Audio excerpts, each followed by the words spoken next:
It seems straightforward on the face of it. The tempi are written out, accompanied by metronome marks. That would appear to specify the tempi beyond a doubt. Musicians have always struggled with Beethoven's symphonies. And now it's all become even more complicated. The traditional interpretation of Beethoven has been upended, here in this small town in Hessen. This is where Dutch conductor Harke de Roos lives. He says he discovered something that hadn't been noticed or heard before.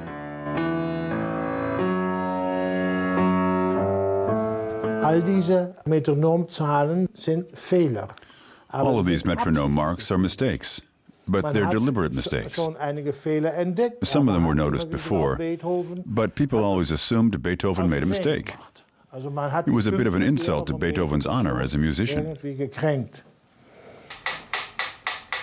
Harke de Roos has taken the music world by storm with his new theory.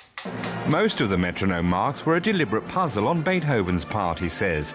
But why should Beethoven have done such a thing? Een test für die Musiker, ob sie die klassische Gesetze kennen. It's a test for the musicians to see if they understand the classical rules. Are they observant? Are they paying attention? Is his music in good hands? He wanted to demonstrate that he wasn't the one who was deaf, but the musicians playing the piece.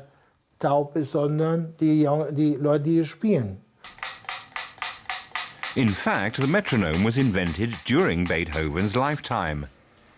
In many cases, he added the metronome marks years after he had composed a symphony.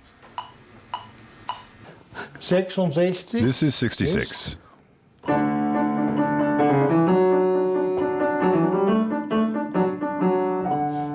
This is the correct tempo. This is the tempo Beethoven speeded up. Quite a bit faster. In his puzzle.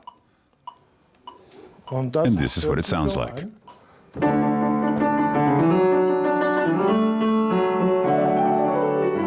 If Beethoven's tempi are followed as written, some passages are nearly unplayable, as many musicians will admit. Harke de Roos also believes that Beethoven was poking ironic fun at the metronome, which was still a primitive instrument at the time. Here in Vienna, Harke de Roos was finally able to fulfill a long-standing dream. Together with the Vienna Symphony Orchestra, he performed Beethoven's Second Symphony, using the tempi that he believes were the original ones.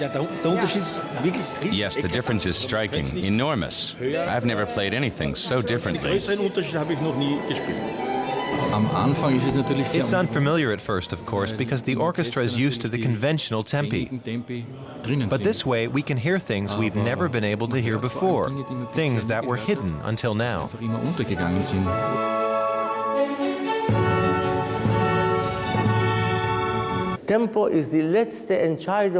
The last decision a musician has to make when rehearsing a piece is about the tempo.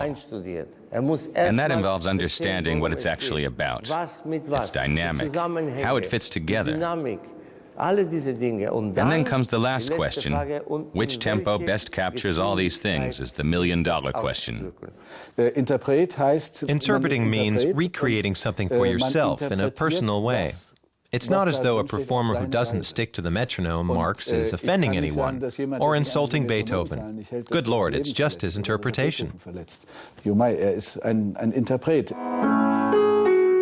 Harke de Roos has ambitious plans. With support from a foundation, he would like to record all of Beethoven's symphonies and thereby rescue his honor.